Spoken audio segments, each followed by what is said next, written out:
Today, I am going to talk about a very painful incident that has recently taken place in India. Murray Dennis Ward, a 54-year-old British man, has been arrested in Delhi for allegedly sexually abusing 3 visually impaired children. The act was recorded on a mobile phone of the employee who caught the British man red-handed abusing the blind boys. Initial investigation reveals that Ward is a pedophile. The British media has not been very interested to report this incident, and of course, had it been a British woman rape in India, it would have made sensational headlines not only in Britain but all over the world. Can we call it selective journalism? The incident of this British man raping children of a blind school in New Delhi may have shocked you, but for Indian children, getting raped by the British tourists is nothing new. A few years earlier, another 54-year-old British man, Barry McLeod, who travelled in India to film himself raping a 10-year-old girl, was sentenced to life in prison. He admitted 3 rapes and 18 related charges. Well, only some of these monsters are caught, and many just keep going. What could be the reasons that make these citizens of the Western countries travel abroad to commit such crimes? What is the root cause behind their actions? Does it have something to do with the mentality of the citizens of these so-called progressive and developed countries?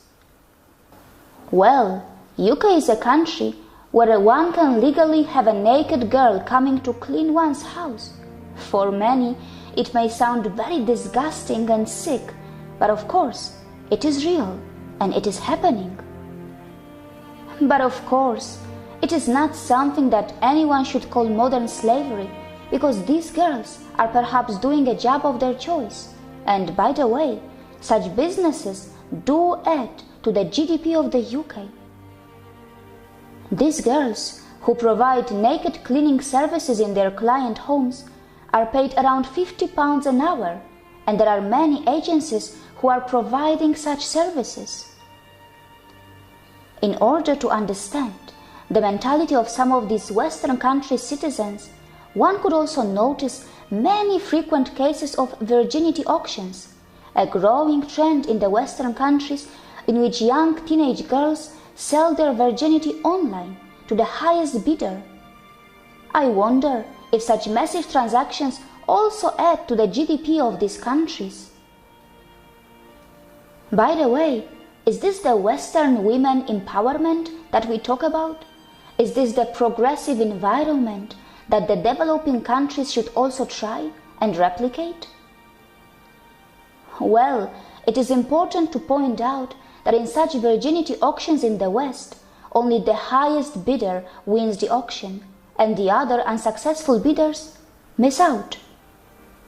It is not completely unthinkable that some of these unsuccessful bidders may then attempt to buy virginity that they can afford, and such vultures may also travel to developing and poor countries where they could calm their sex hunger by performing sex crimes, and usually their targets are children or minors. I have mentioned this in one of my previous movies. Many developed countries are actually some of the biggest sources of international child sex tourists. According to the report that was submitted to the Human Rights Council in 2012, richer countries of Europe, North America, Australia, New Zealand are some of the main origins of international child sex tourists. Children are innocent, and we must treat them as our national treasure. Please, don't abuse them. It is my request to all the rich and sex-hungry child sex tourists from the developed world. Please, stop traveling to the developing and poor countries to rape their children. And to all the law-abiding and responsible citizens of the UK, I know your country's media may not give enough coverage to this, or may not even tell this at all. So I just thought of letting you know. British men have been raping the Indian children in India. Actually, in the independent India.